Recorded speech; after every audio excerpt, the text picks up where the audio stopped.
nyina yo se oba no bedi dem obeye yarefo mesrew ena Dr. Bawo de akora wontimi nante de wontimi ma ne nka fomu da bi fa oba na wontimi nante no oba na wodi ni siwa na ni mu abu oba na sebe na no twa nsuo na ye frɛ ni nsuo ba no enne Dr. Base sa no mani nyina de ahaban pamo afiri ho ama sa nsuo ba ene yade no enyina afiri sa nipa kro so etina no pa edi nkomo yi sa wo ba bi no ontimi nante ontimi nwia wode ne tena se entena wode ni siwa na ni mu abu na odafom se etimu a ni nyina ne sa wode ne beba echamfo ba ho enyarewa nyina bedwane ho na afa de ahaban na keka akwala no ama dompe ana yade bi ama akwala ni ntimi nante ntimi ntena se no na free ni mu na afa ono so atimi abeye nipa mu a ama won so awo na awoye no emfaso atimi abaso ama wani age ene obi matrasa odaso nti amende wakonya chikase mu yade hwe eya na mpanimfo si pintin bi adame na noma bi won so utiranye yede yade bebrew sebi obi a won na matrasa papa so obi oda matrasa ne so a ade bechi na matrasa na sa apu aba na atena tom na apu aba eno no ese nipadua wachi okase ese no enti na no pe Dr. Mazimi ntufo se obetimi ahu matrasa papa obetimi adaso a enkofo ha wo mra wachi a ene afuani kire Dr. Baho eneme no wo kasai obi ade bechi bi obesoro bia na ni nipadua me ye ne ya ose na bayifo ababume ana mfiefo abayifo wo de wo ye fie ni bi obi wo obi wo de obi ababo da bi emfa wo ye de entena kromu a enhihye obi visa nipa bebreje wo ye de ahihye wo maame mo ahihye papa mo amenne omuni asase so biem ebi nso te ase so yade na mo asai yade kanwa bomode so de wani be kire Dr. Baho evisa obi odanya ne ana ne hu tutu no ne honam ye ne ya empa woda so onye matress woda so onye ebeye dan na unipadua ne yade mamu ti Dr. Base wachika se no ebia wukotwa ya ka che se bi kura frat na bi so ama ne wachim wa balance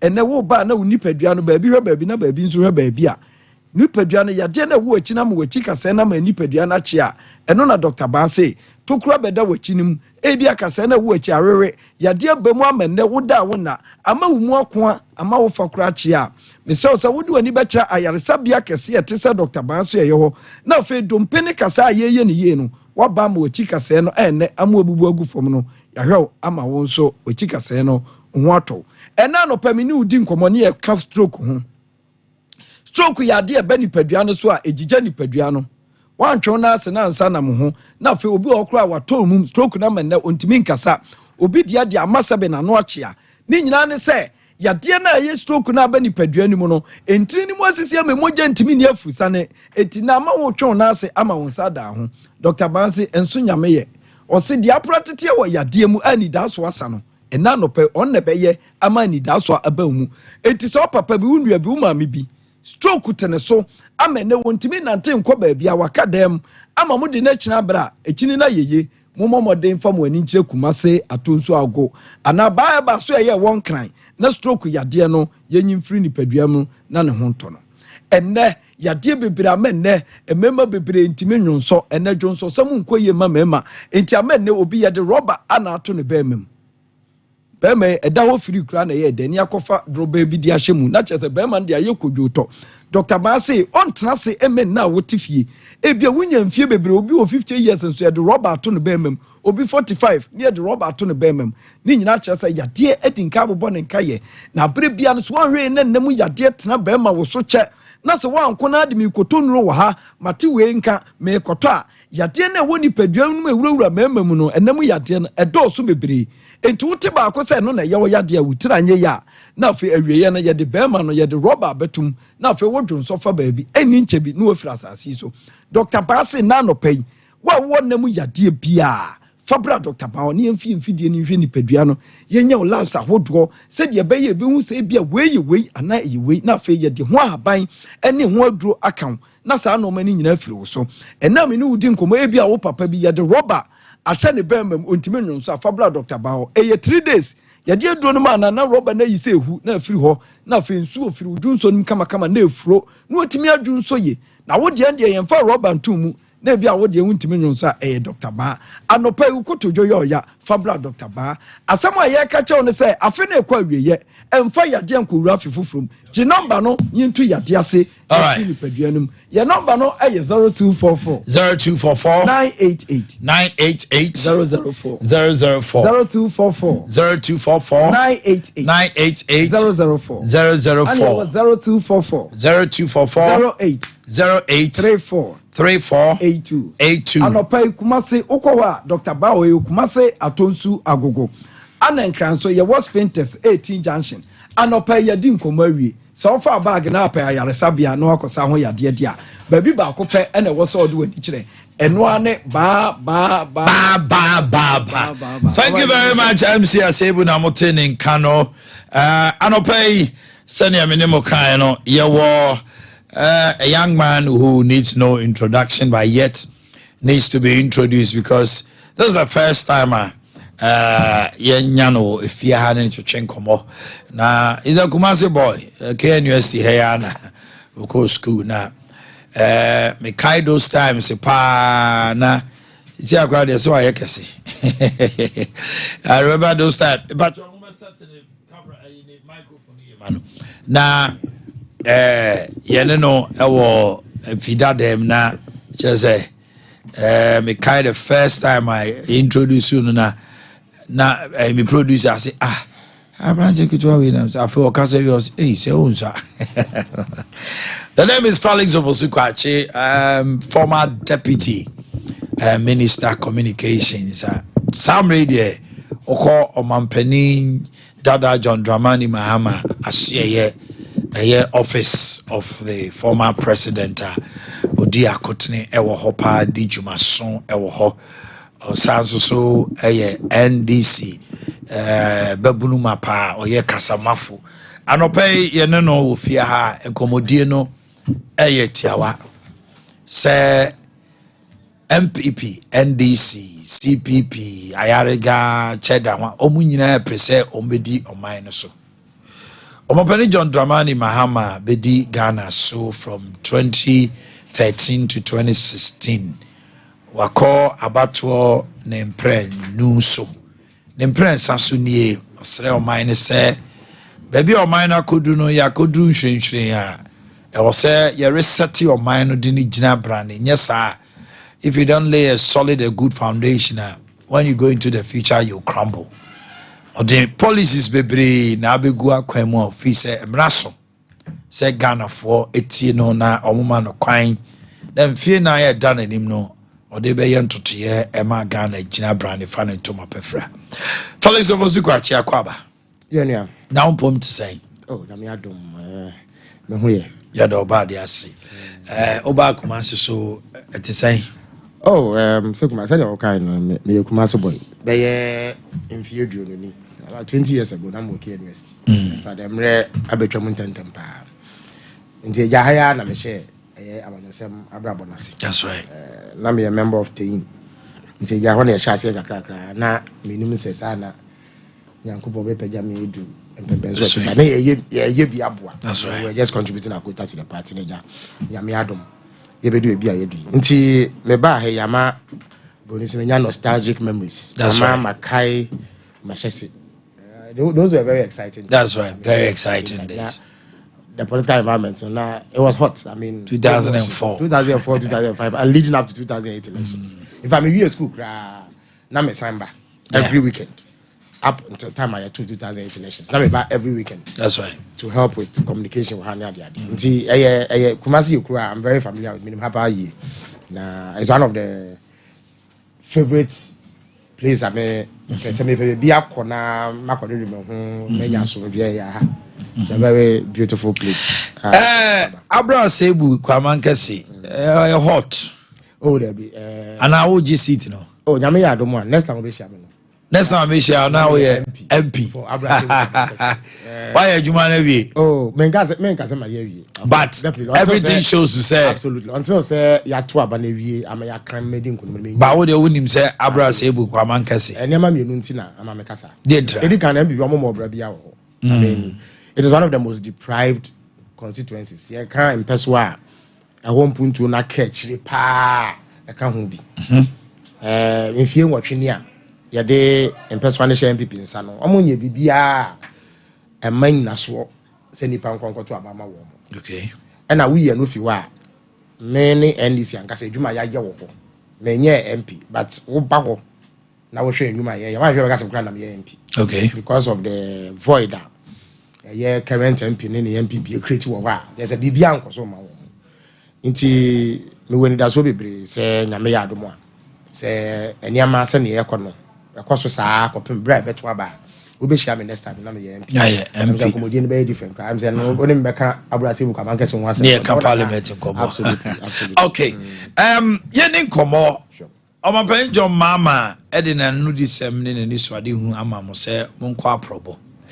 dentina se me wasante mantem wa we wo Ghana because we are live on TV so across Ghana and open say obi e hwe obi etie dentina mento abama no de na mfaso de be na menya afi no ho na enko ye obi foforo na wono yo menia yetie ne say about will be every election ewo yasi afa na mu nyina no eye the bonifeno referendum on the incumbent chese nipa ko chradwen efa amemu akoso mfia nan no it is nipa ko chese adwen na oye the bonifeno analysis osese amemu akoso mfia nan efibra abanye woso no befa wo man no bepem ne no aso niama akoyie ananiama akobone. That is a basic determination.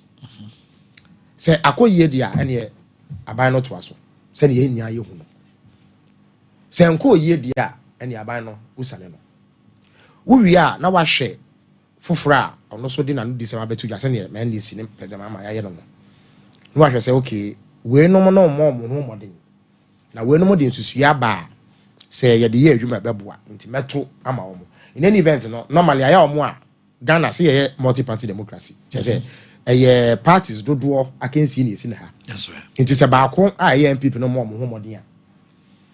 NDC, CPP, anyone more can come on. Why not share in Susi and a bravo or mine? Bravo. Na Omafe Mubako. And no say, and Carbine up on Muhammadian.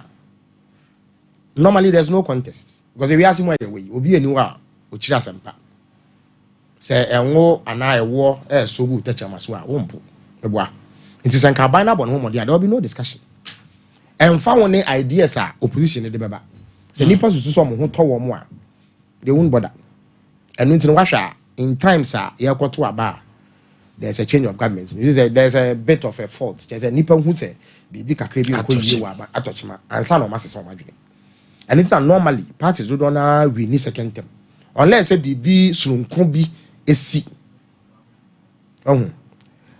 na minia asma me no okay so we share MPP amemu over the last 8 years in na so be anywhere so moto so we say there's no scenario I was saying no moto so there must definitely be change and yes o man no e be bon say o man na abo awie na afia abato aye okoto no minia wumpo menu nyina ye po ye mpo the dominant issue adia edi kan wa manfo adwene mu ene o man sikasem economy we do say closely followed by unemployment and I say edwuma anyway no kra no it is closely linked with the economy e sikasem we gigenti ana manabasa na say ba economy so a we ka say MP before be fire economy no and o mo ba bem na sikasem ni gina baabi it is so person we say o ma bom ho modin a what the ene de wo na toto de o meto yo and aso mpo no ubetuma de boni fe no visceral analysis just wo hwe wa wo ridiem no wa hwe wo sikasem no wa as hwe wa sitem to aba sitem the president for can 2000 I think 2000 actually yeah 2000 boni say poignant message asam a emu do na eto asomu hwe wa sitem na to aba menyi ni say Ghana ni bia wo ha enne including MPP candidates a obetumi aka say enne asetina mu yesin abra na NC wa bembo. There's no analysis, no logical reasoning.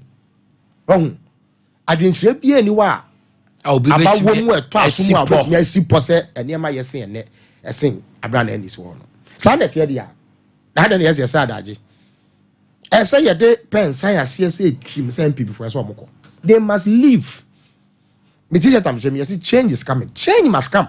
Enya sa ya se be hye kudwere be. Ne atia ne say sa wo kasika sem so a.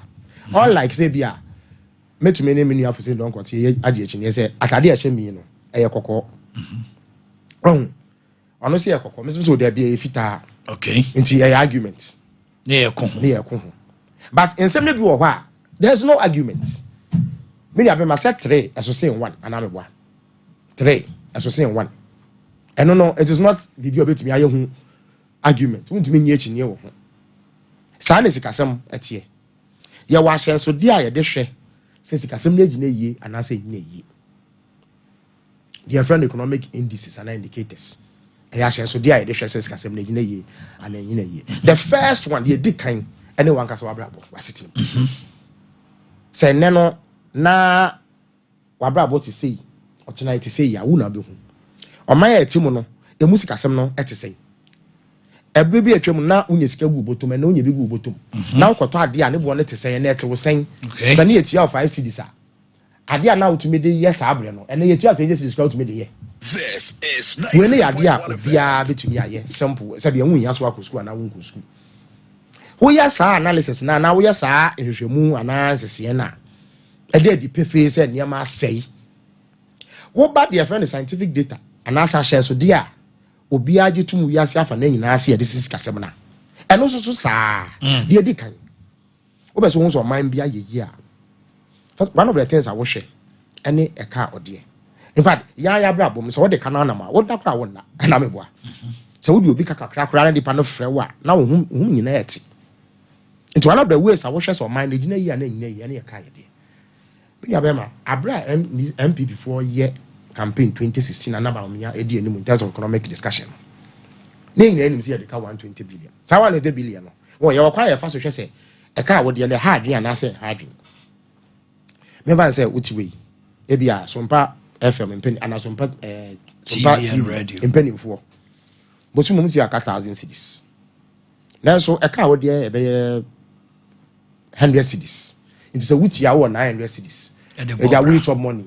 The ma oba no na wo de kakra hwe wo ma obetumi nya 200 cities bi e de awasa wo kutokom amane de we twa be ye me na atwemi ensa bi ansa na foforo asa ba nti sa wo de ka 100 cities nya wo hawo na mom no ekodu ba bi na wo de ka 900 cities na yetia 1000 na wo te 900 na ka 100 cities 100 cities mo na eso tie danka enu bi eso yi bi mo oba no wo yi bi etia fees e na wan kasa so wo de bi abon ho akwa aba Inti ansa na abegis kan kra no na woda fo muti. Inti situation na wode ka 100 yeti 1000. Ene de wode ka 900 yeti 1000 na nyepe. You are definitely worse off. Abra de ka 120 billion no. Na wo sesen Ghana sika sam kasi ya de friend GDP. GDP anye sika pese se sika bi eda ho. Na mom ye hwese se woka oman sika sam adwade ne bibia abomu a ne kase no etesen. So person we say oman ni gina yie in respect of a car idea. You very be debt to GDP ratio. Just what say okay. Say bibi nti GDP na converting sika. Say ne abe sika ma 100. Abe sika ma nti yetumi di tia ye car idea no. So what the size can you tia e kan kasen? E kasen wachi. E kasen wachi. Na abo ho bra. Na abo ho bra. Theoretical analysis. Enye actual say GDP enye sika. Just sika sem ne kase aye ene ka bom. 2016 na wo yesa ya de ka 120 billion no so wo yesa de amaken ya na yetua kana emu wo hanche mu eduonum nsia 56% penny ya de ko tua ka ya de na ka 44% ya de boy bra nti na che se ene na abofo ka se there's fiscal space che se akwanya wo ho ma wo timbo bo shi anya bo shi ka utumi kra ye abobra okay ekodu be just last year ya ansa ne ye be ye haircut laba haircut no wasem na wo di GDP agana wo nyina no yes as your analysis wo the bullet payment wo tia na ba ko pa wo tia wi abeka 4% we chire sanchia 104%.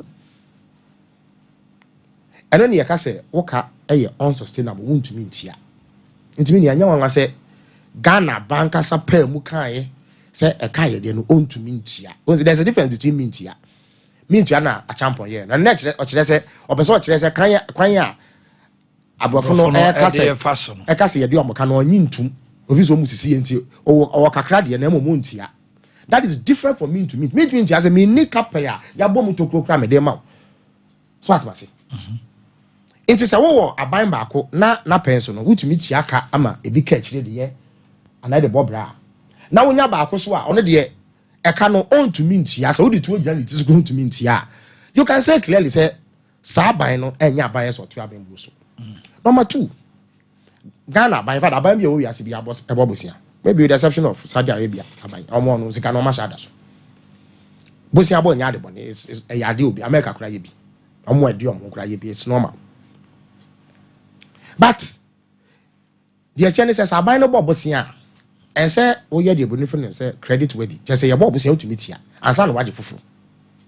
Nti yamo akwenya so me bobosia na ma minsi ho kakra nam de abɔ me bra na ebra so say wutie sika boduro no a wa betia ama me enti Ghana ban yesa ya bobosia ni bi wa manone any friend commercial lending ya banks and ya capital market am say gwa so a bonds any ya what your friend domestic bonds and it say ya wo ye adwuma wo Sompa online boso me yetia ka wa hwe abra boyi enti utumi kura sika kakra na mom instead so ba kwato bank keke ana so de be share one pass no abanje na mami ahyenso krata a hyese wo de meka afi na mfie bia ana se da bia afi mu no every 6 months busumi nsie bia mema wonsi hu mema wonsi hu de mo sika botene da ho ye adwuma wona me ye hyehye se mfie numechi no wo betia meka sa abra ne so ese wutia abra mama wo no tia no every 6 months wutia bond holders omo ewo Ghana ene omo ewo amanobe na afi so se abra no so se ese wutia Santia, ebinum tumi ye de friend roll over. Che say e bra so wuti am ka na mo menye sign safa ka bisika no na enwu bebre mame. Nti it's one of the ways ana omo a se bi omo ye adwuma omo se mo obi kakra no. Ye from middle class for no. E de bo omo bra. Nti wo be hwe no se nipa no on say there need business be about na bra bo ko ye. Exactly because of war any that so bi sa. Nipa ti sa no omo ye 1.3 million e wo Ghana. E sign bosia bo basa na ye ka ye be di ye ntino banka so ntumi ntini sankofo banka chiro mo se o musika no wo ka omo e wo Ghana ene omo e wo amane ne bomu a emu 240 billion wa restructure se hye ye ono omo ye no ntumi ni so because ntumi yes ansem nti ontu yansi ho no to begin with I think 2023 there's 0 nti ahwe ana if you dey mu obeti aka kra bi instead of agreed 15% on omo 10% sorry on omo ye no Inti sika 240 billion na ebedi aban boto so Portugal say it was expropriated me fa mawo inti as abana ka chiro so mo fa no kopim bo na mo ja ba mata free nipa 1.3 billion na 1.3 million mo ya middle class for just mo dan tem mo nye sika fo bebi mo sa so nye hia fo na mo no se pempedia sa mo bro wa fo ne ni biefo no e dan wo mo inti obi wo ha nipa ba ko no be 5 dependents enya na ire ne mapewu wasa so webusuafo ba ko mienu bia o show school bo mo kakra inti se nipa 1.3 million ho ka now multiplying by invest obi akra what 3 dependents. You can imagine the mayhem. Into the pet is no omo nyina sikashi. And obi na kama. So nim kama. Mr. Michael Ajekumado. Me no me ye no. We looked up to him as one of the most foremost entrepreneurs. I can obi obon ho modern on wa ye na adwuma kakra kakra bedum pempe so no kan Michiano. Kama Industries. Michiano was Switzerland. There in figure kakra ni. Me ne tena si deep. When your opinion na adwo do he knew a thing or two about business ni abrabo. Na sia na papa no waka baby. Answer no be we me mo won ni tape ni bi o se ni sika na nka odi ye adwuma o de hwe ne ho ni nyina hye because aban na fa and as DDEP ane banking sector cleaner inti ono ane no muto o se obre ene no de ehwo awewo eko na sabi obi o te sa sabi e beka so your defo if he went through that can you imagine what ordinary people on the street are going through it we are buying now by jinipa 1.3 million sika to ntumi ntia afa external creditors no so waka chiro so ntumi ntia nti me no waka sei wo se we ye bankrupt kire se we default sa wo pese wo so man bia bo ne sika se megua eno na ye hwe default as waka chiro bia se ye bo bosia ntumi ntia eno ntimi nia since October 2022 amanzen bia so no o ma to prum ato safo anum ato akene poase se kapre kro mo mayembi but ye hia saade no so that first of all the dollars kakra bre yen am here the dandan ye ho and after so finance your budget over the period it ye nya access to the capital market ye nya sika ever more ye bra Who years one more say musika no munya. Menya we see sweet. We start radio. Imagine at least be 30 years. 20 almost 24 years. Why be? What's it that? Say pensioners, e could not finance ministry say omojo musika. It doesn't Emma a whole former chief justice. Chief justice aban we angasa ne power no. Onya NDC no angasa bi NDC politics na o ye ne sa. E join pensioners to go and demand say yentu omoka because aban for musika. E bin si Ghana bakose mu da. Eno da nsia menia. You very be inflation. You see, they say Ghana, ye the friend year on year inflation. Into phone, and there that by 25th November. Yeah. And a few way, there be a boy 10 cities. The same time next 2025. year. You say at the same boy to say. Into so what now who's see and as so what the total after that's say at the end of work also the year or 25% inflation. Into checking the rate at which prices go up. Kanya and Yama Bofa so cost 101. A coincidence. Say inflation. Ideally, as I say, just say yeah, under 10%. Ideally, 10% and below. After 10%, you know, a hard dream, but I said a hard dream be out to about 15%. A cross threshold 20%. Now I started in your problem. In fact, MPP are penciled here. In the last 30 years, almost could have 54%. The highest we've had in about 30 years. 54%. 2022. And you find a hyperinflation. Into Oko Gasuna and then phone way 10 cities. Okay, I know. Oh, now me can say 8. Oh, me kwa na Marcus Fabia. Oh, by so there be Africa there 12. Oh, be you me say 14. Sadia no, you very big disposable income. Just say unya sika now to say a car would be in every month. The car would the ball no. Exactly. Because and soon would be. Me was say I calculate say oh, me nyam sika no meto eduane 10 cities. Me tia danka 10 cities. Nkwala no me de 5 cities be mama ku school na mama oba no bia 5 cities no de ahwefie saa de we nyina ne sei because ene amabo nti oba no kodu waka chop money away no and so she na one no e gi echinye. It is the worst we've had in 30 years. Me ni ade abako a high empa ne o man we mu no e wo man me se ene seed ne dollar nkita hode esa say ya kra ne ma bebe o man we mu nti of course we can have a discussion about import substitution there. That's another debate. But at least, me can say we are still import dependent. Inti the education and kakra ne say seed na ho odin be gina faako. At least money bo no koso bebre. Enu nti no obetimi abobra. Abran people opposition. Na ba nya ne now. And if the fundamentals of the economy are weak, the exchange rate will expose you. In fact, enu na nipa dodo na akai. But okan ba ku bia even more fundamental. Or say the most important indicator in economic management is exchange rate. I want to lecture in 2014 World Central Investing. What can you? Salary is available online. Who can be? Or say ashen so dear editions can some now one thing in a dear and who here pa any seed in the dollar kita. You can't say no. Absolutely. Or kasana sometimes it is 4.2, busy for the ever 4.2. Once you buy them now seed in the 1.2 Ghana cedis. Until by 2016, ye feel kunya so na ko be 4. Ebinom ka so 3.8. We dey say 4 for purposes of analysis 4. Last week in kwa me transactional. It cost me 17.2 cedis to $1. Me say 400 cedis ah. Me tia $500. Me tia 8,600. And about 16.7. Many depending on baby abeko be because 17.3. But they have 16.7. Masa atrocious. So we a businessman was swami magazine. Now we cry be plugs and our spare parts be ties near the idea. So you we sell with Juma Preko shoe seeker because the other man said when your money born by your diama. When your money born by your diama. Nippon to me talk into the volumes are more important than ever from so that you can manage. And ordinary man. Maybe sometimes our businessmen no move, but the man say must will be crying more or crazy chili. Or cry a summer at the broadway. And I say wheat idea some because Ghana and near wheat were. It was as well Bammy no Abraham say I feel top pan and Abroad. The Bonaco because your sounds what size no weight. 1 year is our own survive it. Docno. Okay, say be a brony at the Yabuha. But I import a brew from somewhere, depending on season. Inti affect your daily life. Abraba ya boni nyina no e ka no. It is a what is CD FE4 equal 17.2 and that's what the 16.7 I work on. It is a sign of great failure. Just a boss I will share and went to me in so. India interest rates.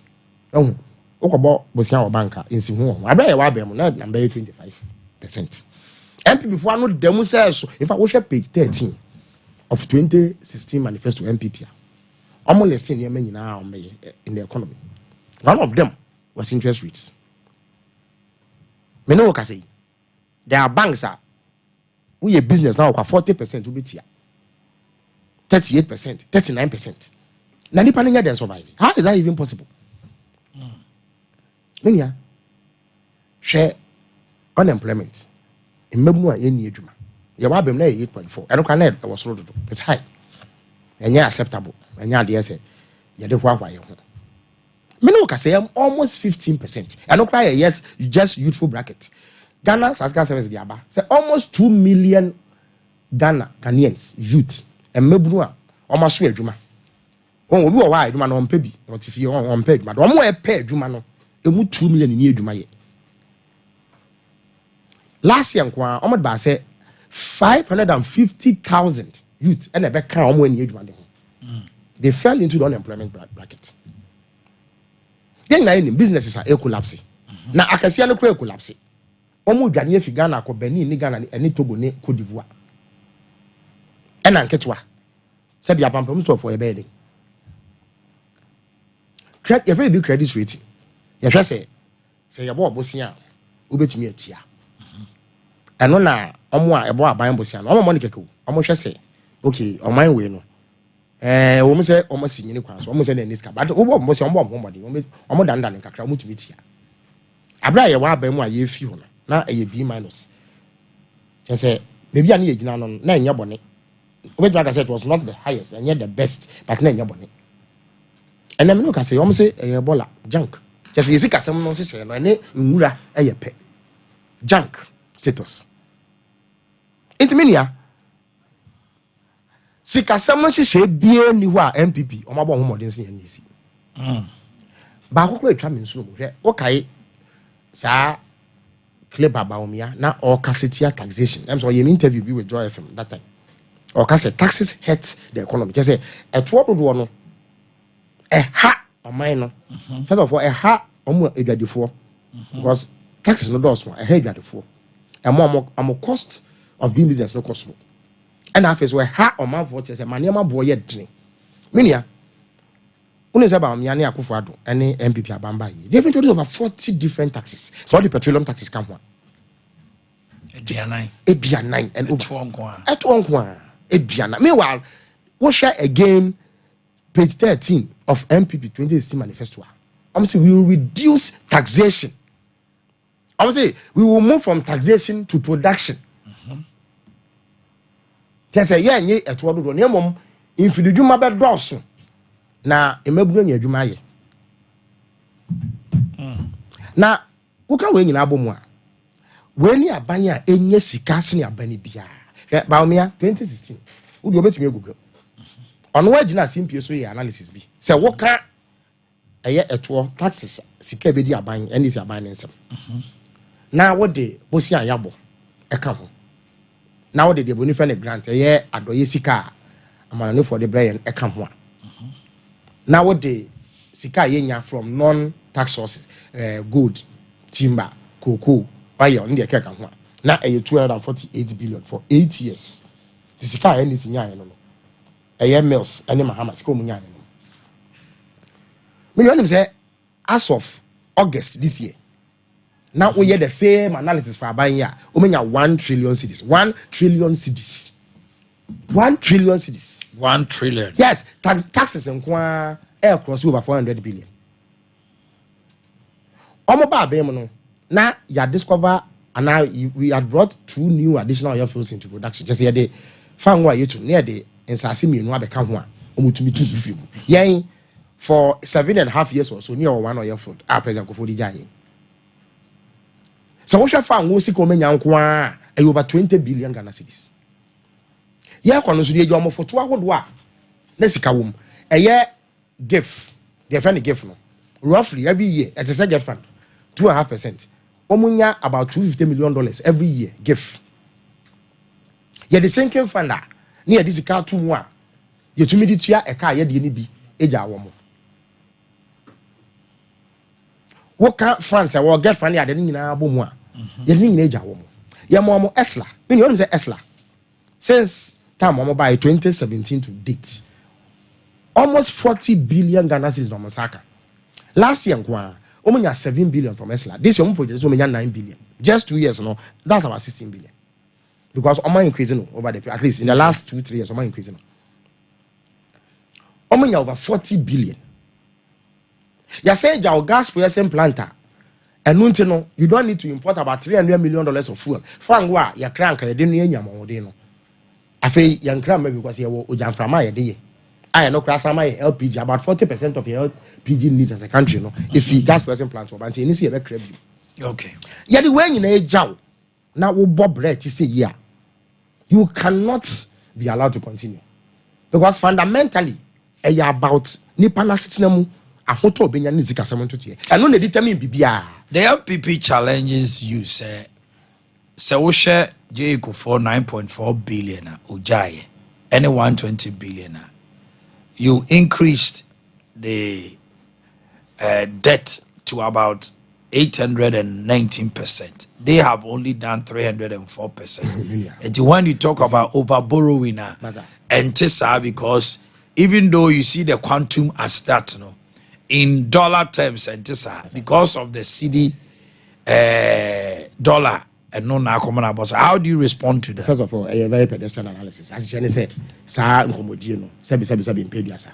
I said, Quanchen, as Jama, Sebi, Omwete, Damia Sebo, you know, on your economist. To meet me, I can wow. Sadmasi, Minia, Obi Catcher say, what they call 120 billion. A year worse since what they can say 70 billion. Nipano is not telling you the truth. If I would do Hofel. But Minia, so what they cut 1,000 cities. Then, what they cut 5,000 cities. I had a crow. Yes, but they are talking in percentage terms. You see, what could yes, you don't pay in percentages. You see, that's Ghana for. You see, sometimes before no, go to a percentage. That's how they 5,000. What the 4,000? That's all. You could share 4,000. That's all. And percentage. Massa, percentage. May increase it by 2%. I would dare 10%. No. Well, your very big denominator. Very good school. You know, mental. I know. Teacher never. 1 divided by 2. 1 can't do about. They are what form no your friend denominator. It is a nusa. No, they also your numerator. A nusa always the figure will look big. But say denominator na kwaya kesia. Percentage increments na be ketua, but the value quantum na be kesia. Be kesia. Okay. Now with the 1,000 now to meet here. Master say e do be so go to 5,000 na enye percentage na be tia. E say we copy 4,000 be ka ho. Baby a be 4,000 efi no is the issue. About percentage increment. A politics of convenience. In fact, there's even another one. I know mekan a bejeble. I say if you one now can say it is not. You see, it's not my mouth. There are two things here. This a sustainability. Who to meet here can to meet service a cano. And I face we debt to GDP ratio. A question. One said countries be say Japan, US, they are the interest rate near low. Almost to me, Bob 0.5%, 1%. Yeah, Bob was at 9%, 10%, 13%. Into the interest payments, no, is a huge problem. Into what cannot cost no interest rate. One more example. As of 2021, now a buy we or J a toa Ghana for chairman in Hamwa or the 92% and it's here in Sihon pay on our debt. Now, 8%. And non and for 6 terms, almost to printed textbooks and man school. Because Ochiak in Simuni we are. Asa. Yeah, you are now we hear about 38% to do that. Okay. And I can't debt servicing ratio. Sikando was saying now the Tiaka. It's in terms of quantum, debt to GDP ratio. And I feel so debt servicing ratio. It is clear. So we are in a terrible place. Now, even Class 1 Yakwala will be signed as 670, 7 system. That's as of 20. The difference is vast. Right. And no time a year, and as the child say, yeah, no, now we have debt GDP ratio now. When you have 56% of GDP, we are no 104. Saying DDEP ye haircut omaji amanfo sika 240 billion na that's a quantum leap ebi edi arehu ewu na including Kama in Castilla Johan esi akra no mayes around 80%. Ade no would do 65 to 70%. It's a debt distress. Na nkofo no ka se debi na onu ye si dollar na ekonomi nchire osentia edu sa 92% debt service ratio. Say sikadodo edi tua nsi ho keke nya even the defense full defense debt repayment nya amortization just debt defense interest and external lenders no particularly that's massa any man ko yi enu no apart from shutting the door to the international finance market some more money sika bi mu almost also be gi sika nti Bank of Ghana kasa we show reports on maka so between 2022 to 2023 ending $6 billion in the few of my way mu nti na ma pressure be da city so a eteba sa enti amanfo any confidence omo ni gidie bio mo Ghana sika nti omo ni eni nsa wo so na wo your bond holder na abaya ya usa de we wo ka 1.3 million people na ya ji usika no ho obeba aba me siam bio wo de sika no be so pass and now the be ma amanfo mom de aye adwuma ne pa so ba waje so adma say now you see munya ya kan we nyina abom a the person ya bond so bo e ba omia plain and simple woni sentia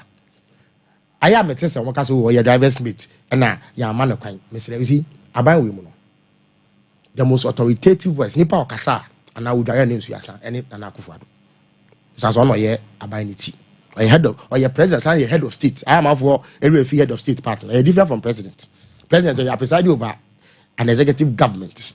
But head of state, you're manning in a tea. On no so we are no you ask our buying. Wako parliament, a catch Ghana for say. Nipa Ghana seek assumption and sa a baumia. End of story. February 18th, 2018. Our parliament could deliver sooner. Me assure some of okay, say Sabian no to say there have been improvements in the economy about what they met. I say it was due to the strong, stellar leadership of the brilliant head of the economic management team, Baumia. Baumia, because I work on the campaign website, would be a introductory page. On what I say, EMT, economic management team, no yet channel, and they define a broad outline of policy and supervise economic policy. There's a video I made media masa unibia. Okwamanone. I think there's a center for research in America also. Ojina simply so can say. Onono ye the leader of a first class economic management team. Every week omusia edwendwen Ghana sikasem. It's a Ghana sikasem kwa chiwa. He is the one to bear responsibility. Na menia when to me manage economy sikasem to ye dia so asana when to me anya. Ye do man penisha wonsa.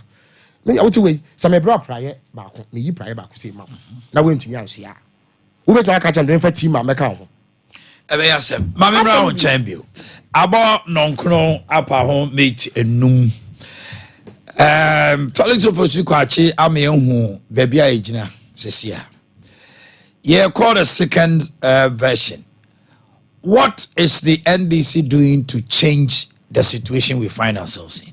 Because say about lamenting on our problems in Kwadia, Ubia bit my or how dear may catch them for saying me how I did. Name you may free me how Muniema or dear Gugu Aquama Nunti. A member Macase, dear the member dollar, and just say a member bafom. Bosia ya body baby in a bedroom may be a mobile. Yes, see, cannot say, and come from cry, bet me because a businessman will need a stabilized CD for even 6 months or 1 year crowd for projection. We are no free wa. Yeah, mabure goofy. Quite bad, you for some more money, Juma. About 2 million Ghanaians are Omunia Juma and Obenya Juma. Near Wofia, near my boy, you know. Inflation, you bet me about for my ama. Why, dear Sam, and now my pedigon mamma, Kuchini de Tramo say, Bon country, ya nunti. Mitia bet me I can say, oh, where dear yet. Now the air baby, ever boy me. Meet you. I'm saying what this one is. In fact, that is how the discussion should go. First of all, we must establish senior money. And we must also establish the power. And now, no one near my say. And no, first of all, near money it is accepted. Number 2, by me and Abanisa. Third point, I didn't say, we was anti-mantemwa, was saying a dodge. Go back to say, amanyɔfo no kra ma so ma hwe ɔmo de meda ɛyɛ nkomodi a nipa bi ɛkɔso ne bonifa ne apathy afei yɛ amanyɔfo de ho nyɛ Ghana fo akono biom nti osusu sɛ ɔkɔto abama ɛyɛ adagye sɛ yɛ kwa nti ɔbɛda ana ɔbɛkɔ efu nti ɛdan ne bɛpusi nipa na mana sɔre sɛ ɔkɔto aba ɛde ama John Dramani Mahama anaasɛ NDC edi kan no NDC ɛna broni bɛka sɛ yɛwɔ the most viable alternative yɛne yɛwɔ akwankyerɛ anaa adwenkyerɛ foforɔ a ɛtɔ aso mu ɛbɛtumi ayɛ adwuma ɛno nti na ɛsɛ Ghana fo ɛto aba de ma yi number 2 John Dramani Mahama o mpempen so ayɛ wɔ mu no sɛ ɔhaw ɛba na wo po bi ma na so ano a ɛsɛ onye obi owo sua hu experience obi a na basam oduru a we hu bi danti onsi nso no mu ansa na wahram ɛnyɛ no nwanwa emu mfa no so emli eni so so ajase program ya woye it is because of your vast experience in tea and so better na me fan say oh even 5 minutes to prepare you know what to do because why ya I read that and then wona ma ye pe ba ko fa obi foforo say me metina program ye chi a I just will produce a betina me nchena 2 minutes bia okay bigu ma so ansa na betumi ehu if you didn't from akure chinchin but because you are experienced you need minimal preparation yeah and as I catch you say Felix Gacho for Suba you know what to ask me because you've studied the terrain you know what to do some people na memo tie say normal times say normal we are we talk say oh yen so before front hwe so what must say normal times but in this time no we hear experience handa ene ma no nkobu nu hu emu mfa ne so eno na John Dramani Mahama a representative eno no gina ho edema an experienced table hand first of all baomia oye option nipa wa say ade no nyo no say osiesi is as simple as that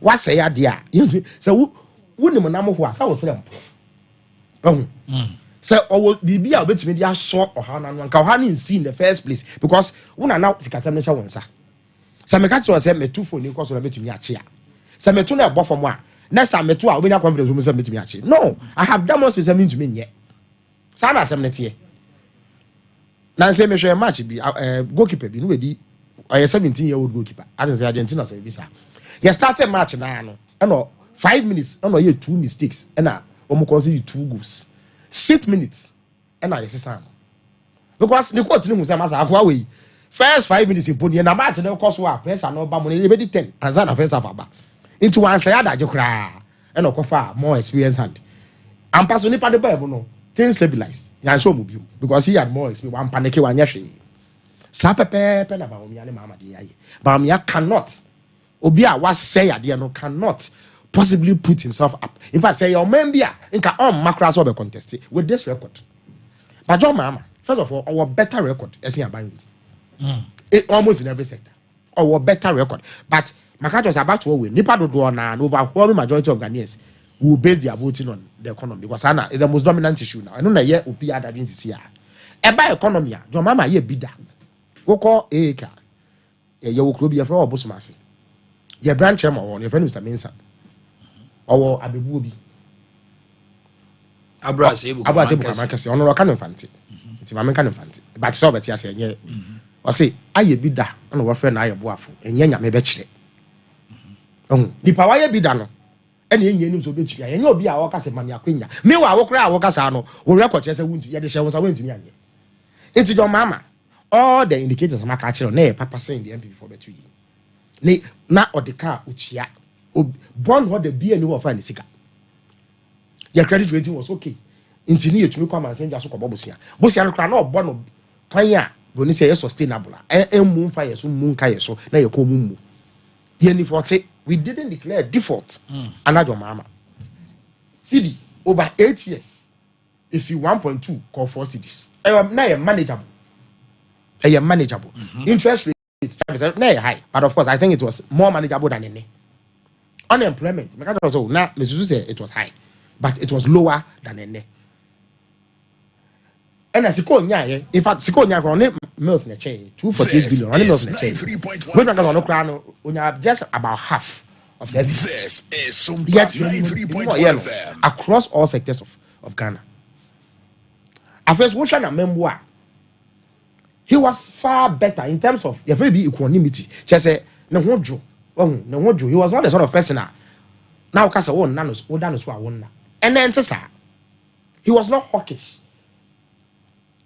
sabi moja munu nyina ni tirimu won e ma ne fa nye enema a wo se befim twa DC won twa DC ni ba be nim onu say manage James Aje nim what so ni James Aje nim what the first we dey buy ya o ka sa asem no manage James ne ko pa cho so masa wan ka ne ye ba yesusu se we mum de anya bibia se we ne di wo ho enti de ya mo no kokko na on pa chew e na wo si okay mati nka o no yi ne di sa no pa no am so masa da bi we die yes wan ka ne yi but I don't think say so offensive to warrant a dismissal no si okay what nti afre nipa no man won me ko London abonte na me tell say papa na ko ka say sa asem no kan kra amana gidin o yi na di for saying sa asem no ene regional minister wa Ashanti you to be kan some tradas and others what was regional minister it's even the difference in leadership alone enough to bring your mama but yan zoning in on the economy okay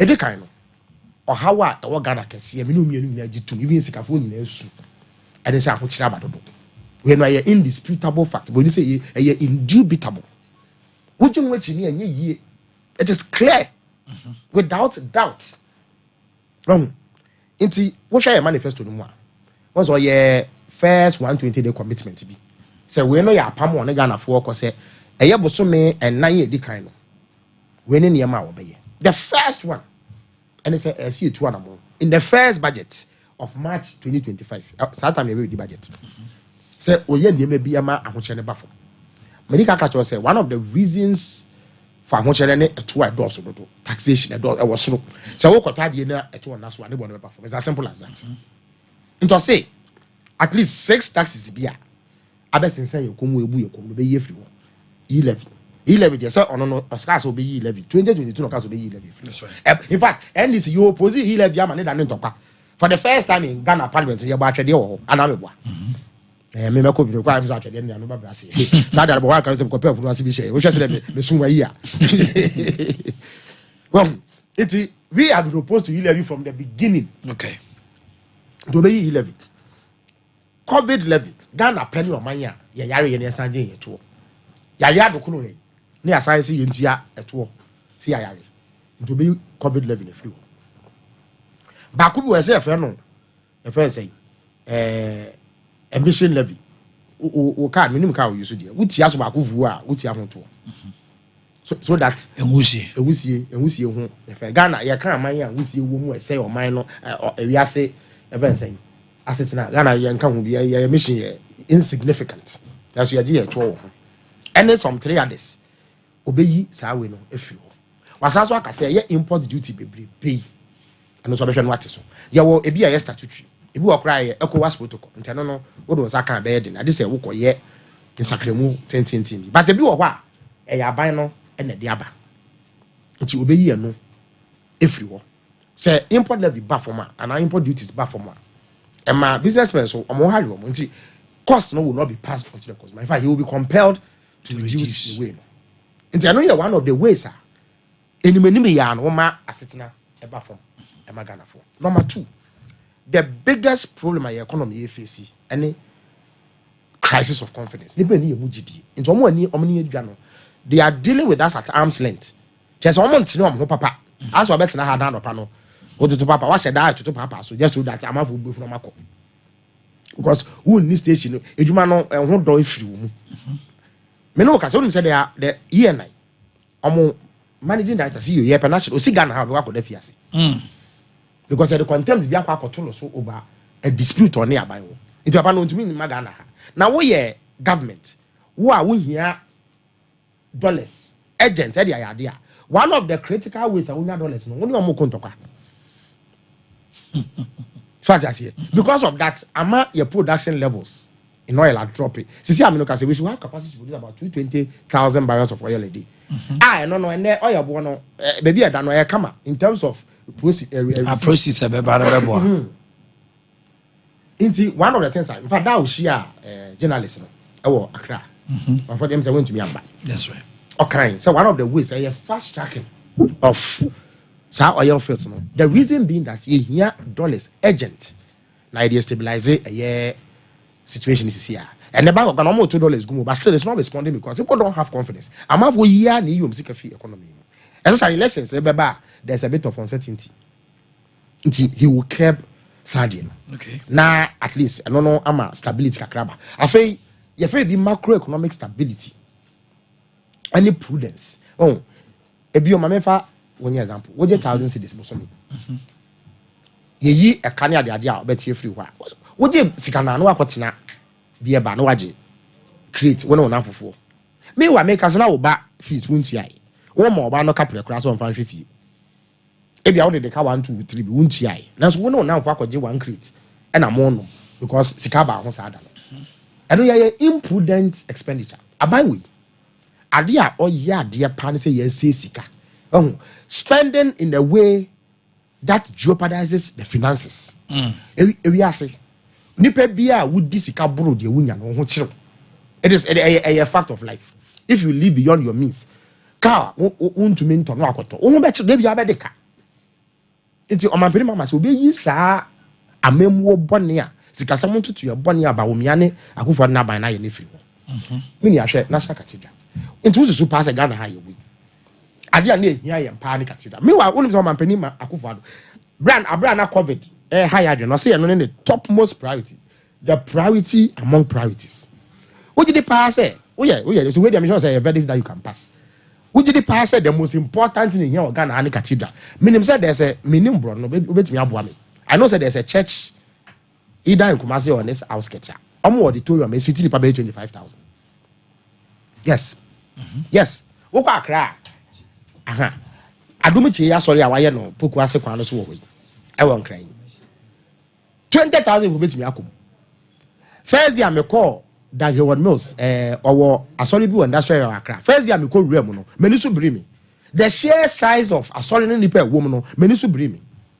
Independence Square ha. Me so betimi contain nipa be 200,000.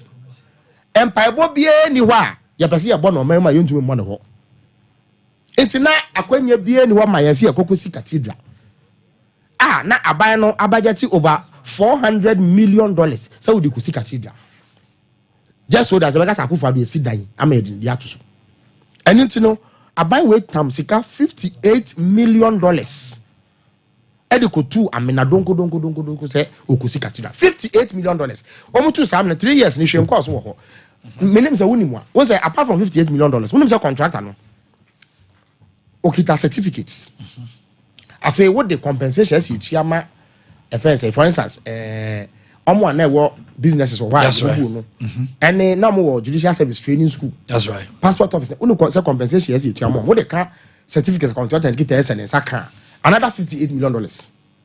Never be nim sa de we nti wo ka mo a close to $110 million no ma say no sa anase tua e ka ye de na ka ho $110 million minia omanya or how it is say we say is that how to spend money ma make be bincho wo ba eka kro bi efra wo esuoso e ben ene we na bohye asensant me ko ho kodi e ko ye campaign me ko na ma fo nka che me say omo wo nsuo problem fa ba 4 months omo ni nsuo by way e kro ketwa about 100 to 120 people net wo na me say so we ba ne say nsuo no e ho atochi ma me say omo borehole asai it's na me say bia ye borehole no nyina na asai me ka so omo ma technique shen bi mehwe ne jama peka krama na amana hwe omoko mu a ade ase wo na 1,100 cedis minia 1,100 cedis a me sure say na wo fa ase ha ko pelanch bi dia you spend more than 1,100 ida wo shed kama yi kakra wo ho le me ya me ni fusi na so hwe ase akọ oh well so this is the state the reality of our people obi wo 1,100 inti a whole community enyansuo for forma enya bo hori nyina wo just spring kitu ebi na ebu ntaban ni bi mo this assembly si uniska all de beye assembly ma wo so eni bi nze jamia na ja se campaign te so kope bi na mo le but this is the state of our country no what time $58 million say me ko akutu amina number 2 ye wo presidential jet anu am ebedu kuma se mo se si wo say kwa servicing regularly it's not a problem obi agi tu say so mampani tu kwan sabi am no man kwa wedding obuada nti udi o mani no ma eso tu kwa it's me I'm not one of those I complain about travel and the frequency of travel. It's not for me, it's not an issue. And I think it's a by like that politics has died down. It's no longer effective. But the problem is that when you're man, you must show prudence. As I will near no stress. Oh, I think the more manful. So that's what John Mama is showing. Absolutely. He will show prudence. What time 30 million Ghana cedis sell the renting aircraft? Oh, renting aircraft, renting top of the range executive jets. Out me for what reason? And so John Mama say he will restore prudence. I say policies the policies must be prudent. You see, security are best I say we have value. So I say, oh yeah, policies are. Abrabo bi enum say we should back once Ghana we are developing country, in developing way. A time will come and we will develop eventually. No. Ya no nsu be so ye dware. Sisi ade ye no sam pempen so no. Until every policy you make no. Ene say we to skegu keke. Sometimes because slogan bi obetumi a chante. Ene about also answer my yes. Meanwhile no the benefit for instance planting for food and jobs on be ye. And now share aduane bo ne kwan a ene ma fa so akọ. Meanwhile some must spend be 3 billion to 4 billion cedis. We hu be sika no afa. Afei aban na ye kese dodo menua. Woko office of the president. Major I have the document. I can send it to you soft copy now. Look, there are 336 political appointees. Our office of the president. Once you have civil service. Yeah. Normally, what happens is that other government agencies almost like any amount for. Yeah. So they work. See, I'm a friend of office of government machinery because I say but they don't draw salary from presidency. Draw from various additional costs. Institutions. Obi aji to me so omanpeni here aboafo. It is all aboafo baako mienu miense bia.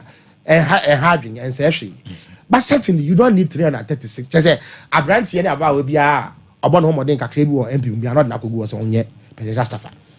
Ebinom je salaries equivalent to salaries of CEOs in state corporations. When we be aso omoye. Ave ministers, once they do baby near 120 ministers. For what? 127. Yes. That mean eduma so nko ben ya na wo Ghana ha, ye 120 ministers.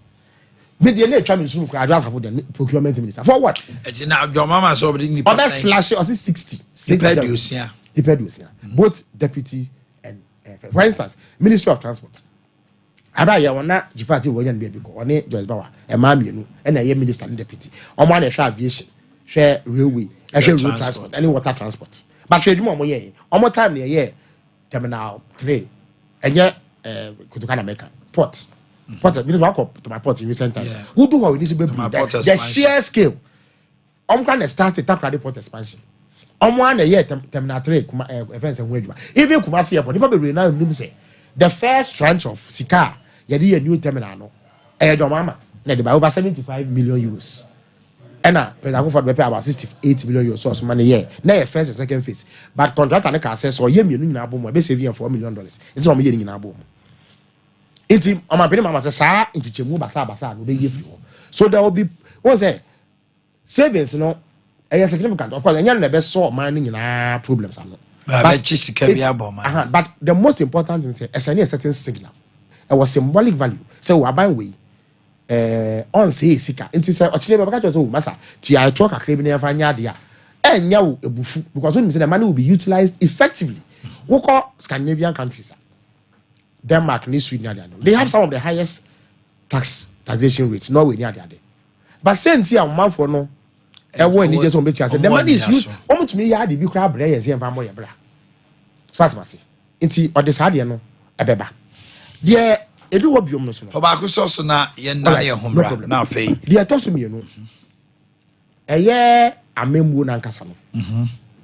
Ye hia de bonu fra no constitutional reforms. Because the department so ka ho bi. Say we lawyer. Ninya lawyer. Sorry. Okay. Machine law kakra. Very good. Inti me say what can you agree with those who call for constitutional amendments? Oh, definitely. Absolutely. We have spoken about it. Constitution, no, edu baby SL system. Natural order of things. Abrabo anka say edu baby SL sanema. Entade a yeshe ne nei. Every baby twem na o sha, o baby wonu say ade na wo shi. But and then it's coming to fashion. E ade abaso a. Benefo so am than riding. It was promising one say yeah, one of the problems MPP war. And their politicization of state institutions. Masa Sir Apia Hini Akufo Addo so may commissioner of one of the commissions in this. How can anybody justify this? Inti me kwa abato many MPP ni na one of the people are all sure about so na MPP ni mapa not a normal sympathizer and now will be or quietly sympathize to NDC MPP. When you be at studio say me no hey a defend MPP.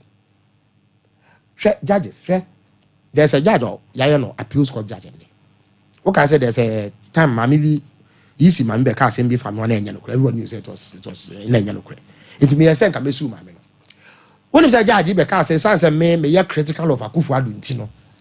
Not of me baby we sharp teeth. It's not a problem. Inti na me should do I deserve justice. Obi osu say NDC need does not deserve justice. No kwa na appeals court. It is a menya asem na me kwa anymore. Atem mo be no be me. There's a former constituency chairman MPP. Ah no so and yes be not constituency one or year adwuma bo MPP keke. He used to go on air to publicly advocate and defend MPP. He's been the high court judge. Share justice je o kan omo na say Supreme Court rule omo rule here bi. Oye non MPP person. As also a former parliamentary candidate say me. Why no high court judge? Oye high court judge any 1 year for no be Supreme Court judge. Oh yeah, you undermine the independence of those institutions, especially in the political cases. Meanwhile, so say political case, you are near and palace uncle for you. Meanwhile, NDC and MPP in your own interest of that case. It is simply not right. On my mama says I didn't know yet. As he a jai. We must strengthen Sentia and when you say a bino in him and then crabatano and what they say. So the 2 mission in Papa on someone. The tendency they say or the bayer and Yama on one pay. And on man be a woman that kind of power no are dangerous. Maybe as here na ye Daniel ho aba yemfa adwadi ade tonde mra sisia Shadrack momenko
Welcoming you back to the studios of Sompa 93.1. We are live on Facebook, Sompa 93.1, YouTube, Sompa TV Ghana, and on TV.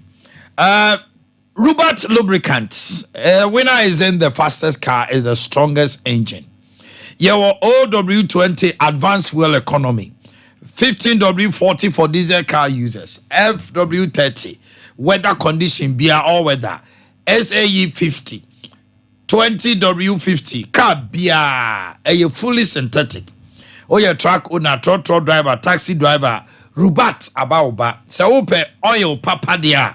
A Rubat oil. Fresh 0592 350 916. Jabira Bank. A PLC. 2023 Bank of the Year, Best Rural Bank of the Year. Savings account, current account, T account, interest rate, new loans. I the man no honors you want to form. Yeah, fixed deposit. Can't wait. VIP cards, collection services. Usika doso pono free babeji free. Afe we ye wedding engagement. I fraud and I say, oh yeah. Aforie wa sorry. Usika never be farmer. Fail 0271 409340. 0579 792 712. Ubohuya wa Jaben ye head office. Ejosubo nyire aboaso Jaben. Pankrono onyi Roman Hill Magazine New Road. Ene fumesha de shimani supetimpom. Alaska Star. Yen ena yede blankets wallpapers papa. Best spread papa the best Sompa so modern TV stands and TV backlights. Best side lamps. Sofa cover, decorative watches, new flowers, a hold of plastic wardrobe, any center mate, young man, GBC with them, PVC floor tiles, papa be carpet, any artificial grass, over to me, the CSC, who fear neighbor BRB. Kumasi Prudential Plaza, Mrs. Anoche building, and your one in the anymore. A fair tiptoe lane to the opposite MTTD office, so any Bank 0256 330075. 0256330075. Altar of Grace. Sawo board dine so aluzinc na ope aluminium circular roofing nails ahodo. IBR long span. And I say ope see amount estimated dine sika obetia. And I say what board dine so person abosu biu. Frey was 0598 255 187 0598 255 187. Ube we or Sokoban Frimsy complex, you didn't do anymore. So bind down for front. We have fracky kawa check. Ojo when you de beer or sana wusu for nature dimpa natural health. Second floor Wallace Towers, Dichem so mention health insurance can't die anymore.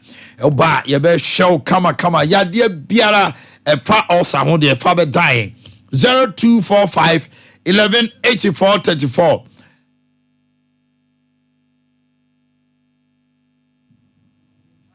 0245 1184 0245 1184 34 0246 744 744.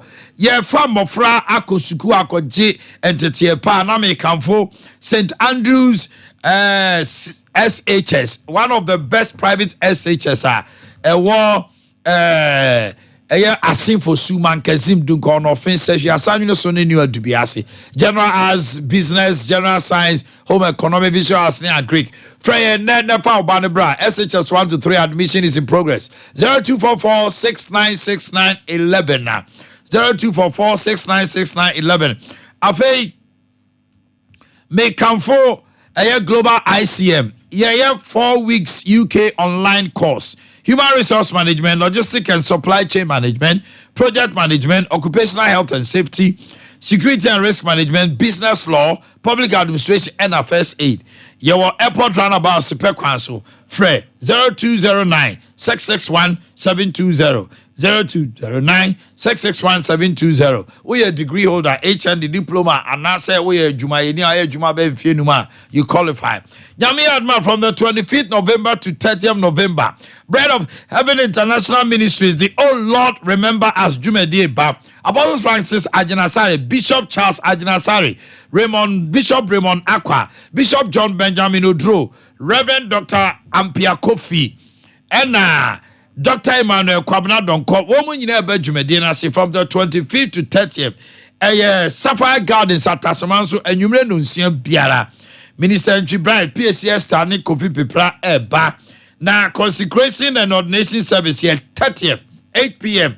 was Sapphire Gardens offices adrono ebua ema oba wo ovulation is enhanced fertility in women number 1 after balanced mood and then me bo for chama no mood swing be free ho o menstrual cramps and discomfort no free ho menstrual cycle no so you regularized after female hormones na boost libido ni nyina no ejejina de nyina anopay konya offices na ema ho ban na watimi awo ahenasa 0596 607 858 0596 607 858 after your medma tablet malaria droma penny and a medma suspension so ma emofra sompa achade odofo bronya no aben okrani ebedidi ajanka bedidi okrani befra ajanka behye bomodina se wodo de ba be sompa na yakabom na afeni kwawie ya yenso yaboa clothing ahodo awode ba meka entoma rice, cooking oil, tomato paste, no matter mackerel, sardine, geisha, nyinano, yebeda was say. Sompan Kranza GCB building, ma, Sunyani or night market, Kumasi, 3rd floor, DC house, no motel chain. Sika, Obetimedia, Sunday, dia Buano, Fafa 0598 559 802 0598 559 802. Na Bibia and Kosobeba, Blessed Foster, and now say, Tarawan Media. Bayport Savings and Loans, fixed deposit to Juma. Juma 4 Ghana in our bank in Bayport. 7% 91 days, 182 days, and 365 days. Almost the haircut to be name. Service and loans there. Your future now is Bayport. Friend 0244 807238 0244 807238 055 811 9281 and 0244 363977. Oh, pese woni di juma pa dia ye be boa ma bibia koso kama o 19 atwetwen o to ase atwetwen utimi se duma bia o 93 entina denden 292 they make come from our 21st clinic. We are experts in the sickness called sciatica. Yen and ye be show adia bibidro kan dia kan wo you treat all manner of disease from head to toe. It's a full clinic. Then when it comes to sciatica, we are expert. Laboratory and scan services are hodo. And how oversee Johnson Alpha Radio Kumasi Council Quarters call Johnson Domain Crime Market will be here in Kwanzaa Sunyani Techman 0540311311 0540311311 Dawood Heba, yeah, the 360 capsules in Dawood and Pen. Would you chichi na won nom na what TSC when I was no set Sasabro, and who to waste space near Deno. Ya were just a crapper. Samson, I say we are sending us to your hospital wall 0244 886437. Ensure a Kenyan and Magic drinking water 8.5 alkaline water. Ensure one no man. Utumi se wawanum sio calcium, magnesium, potassium, iron. Antioxidant. Etuba junso sana fino. Etumi bo body cells no munti. Ema ahoden jira wo so. Unom nsuo ya nsuo jira wo ho da. Afi obu a no chew. Udidi heartburns no. Neutralize acidity state of the body.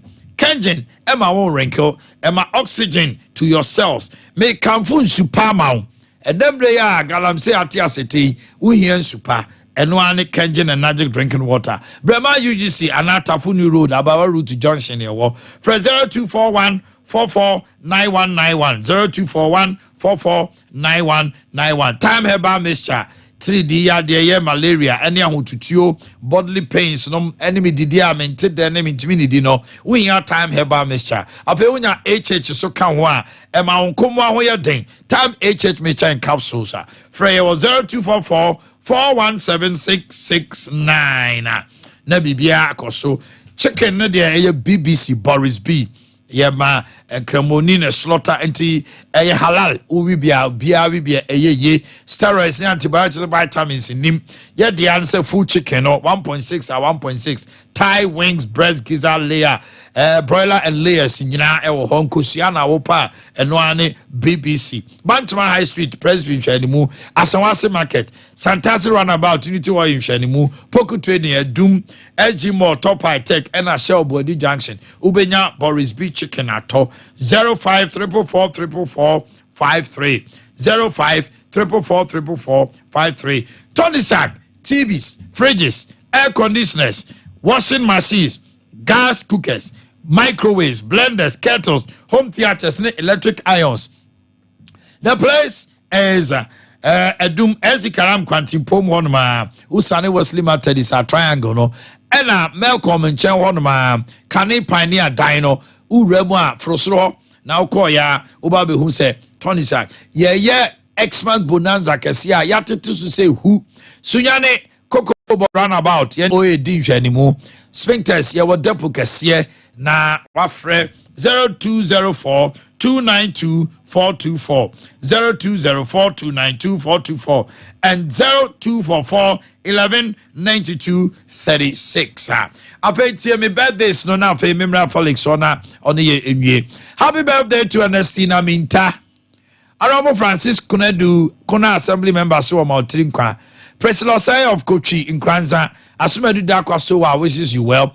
Asafo Mame Kate Adamte, your husband is Pastor Richard Efson Adamte, and baby girl Asida of Sharp Sword Assemblies of God, Suhum Okrase.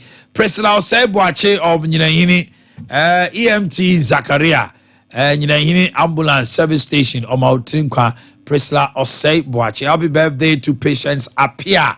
Birthday to Grace Mensa Otabel, tutor Sokobine Methodist Primary, and then Charles Mumford, Dakwa of Rakanji Presby JHS from Pukia of Sompa, and this one, Madam Mata Ewua of Oforikrum SDA. Happy birthday to you.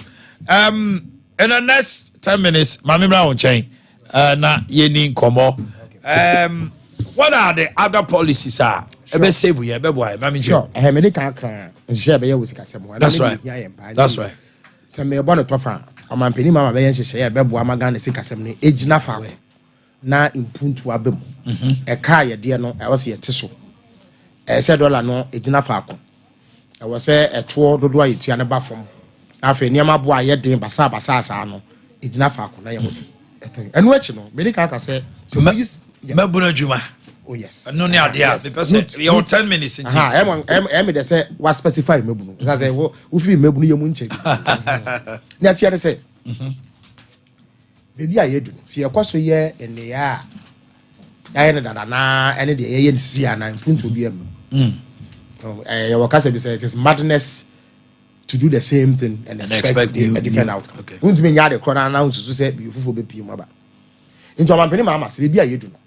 Yesi kasem na se mu tre emu betra e wo se ye yemfini dwuma dodo se ne be ya ye benya kwan afa mebu no dodo eno na enam so nti ode 24-hour economy aba ase che ne yetiawa okay can be ma unya amani o se MP for ne propaganda de nkasa MP o na so mo no omu ni bi pa bi ade magana fo nti no yesa ne yetia ne se Ghana ha ye we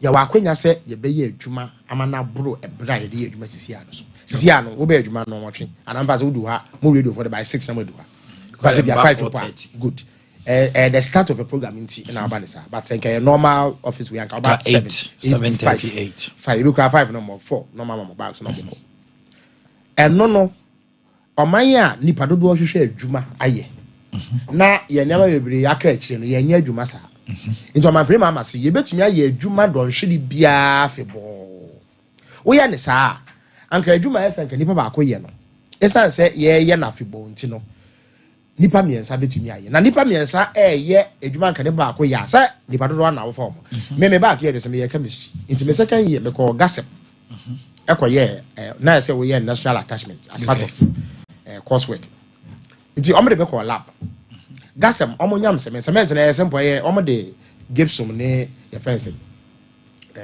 clinker nti omokraba no omde egu mfidi akese egu no omde ball bearings akese egu nti omoda ne efidie na na enyam omoye no 24 hours every hour say lab for no kokoti kakra no mo hwe say emu enuro na say ewo mu ansa aye papa no sa na ewo mu ana enti me na me ko adwuma 7 na ma pon 5 me pon a obi be shama 9 till midnight no be so be shama 9 till morning so at enti they were running to anything that ma wo percent a wonya bi enti sanka wonya because demand no e wo soro so at base enti edikan no Ghana ha bibia ye hia bia ye kra wo hwe me ho a apart from be a shirt ya na Ghana ha watch ye cry trousers she me ye cry shoe she me ye cry me ya so wo so good and it no ye hia ne ma bebiri aye nya no ha so we have demand that we don't meet and nothing ye cry ne ma ba it is here start say ye ma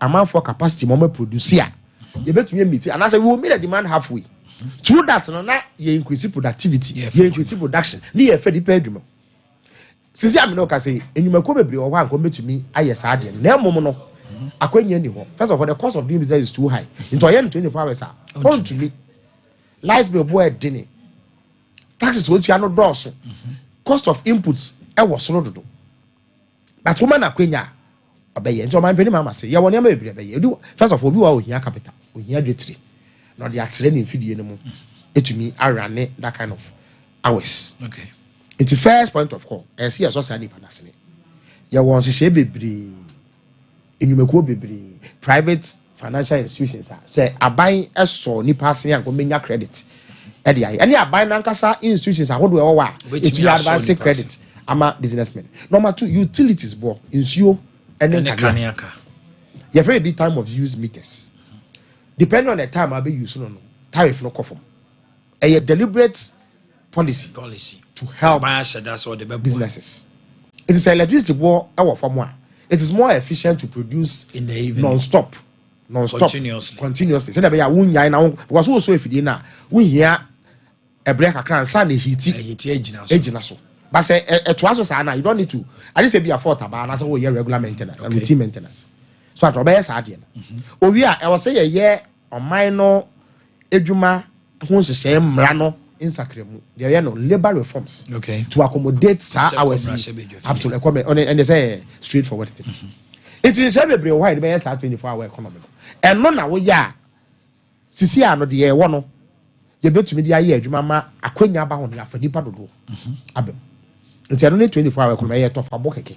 Okay. Because I say we should stimulate demand. Everybody say, "Maka say, koto wachi have much." The idea say, "Senipa epi kokrum, ekudi ebre ofa. Ome hia eduane, ome hia nsu, ome hia nsa. Into omo yes auxiliary business no. Ebenya bibi aye. Nti wokọ baby aye na, te se osu. Oba nkra no meti osu. To go bibi aye na e wo ho na. Anajo benya wache. Anajo benya eduane because onam ho na wo ye bibi no komo de no. So advance. So but the demand has been created because of other activities that are so and let na ba ho okay nti oba be ya ade dia ani obedidi se nipa no wa adwuma ma se so odidi o ye adwuma no eduane odi a ha na ni pedua se wodidi na akoda na wonye active na ye problem but we active it is let me pick your final words me time nti I have just about 2 minutes. There are 1 million coders program 1 million coders program. And no, even if you're coders program, and you're just code and not programming. A broad range of ICT related programs. Okay. No, now 2020 manifesto. They have 4 years to attack. When you're in India, but this about me also in absorbing, but a clear copy of your project. You will be a friend of Ejumapa. And no, yes, yes, at least 10,000 business owners a year. And maybe no, I'm going to be doing my own Ejuma. Well, and your national apprenticeship program. Nipa dodo na no epens anodwuma but it means akra ana ye de ma wo nti aban na nkasa ne masters ne be ye hyehyɛ o ma fa nkwala no yetu mutiri nsa ye twinu amu wie a na ya mama kade a o betumi e de abo omebra ene hyehyɛ ahodo bebra ye be but se wo kasa me mo no tofa about we it is about the economy your money sikasem number 2 about adwuma sa hyehyɛ ni nyina no John Dramani mama o wa ho enso ano ena nipa wa masa o hawa ye wo maba no eni ba o miani akufo ado nipa ode sa o hawa na ba no ye to abama na enye yi nti mesre asante man nim say no krese empempi ne to aba MPP di nkoni. It is true. Asantema wo ho kwan so met time and ko bi echi. So I must say they have a right to be ideologically aligned to MPP. And for whatever reason. By a moment there would no kwan say nipa so be yourself to abide your habit. You cannot vote against yourself. So I must say MPP abana enfie bebre. Yamom 8 years adoso. Say 4 years na so be ehwa. Nti yamom kakra nka won hwa de a. It's okay. But after 8 years the omo bibi yan koma ye. Nti e besre what I MPP no more than one senior. There's no reason to continue to support him. The name is Falis of Boakye, a former deputy communication minister and now at the office of the former president, a member, parliamentary candidate for AAK. No, yeah. Abra Asebu Kwamankese. Or see next time I don't know. No, yeah, MP. Okay. I was your former the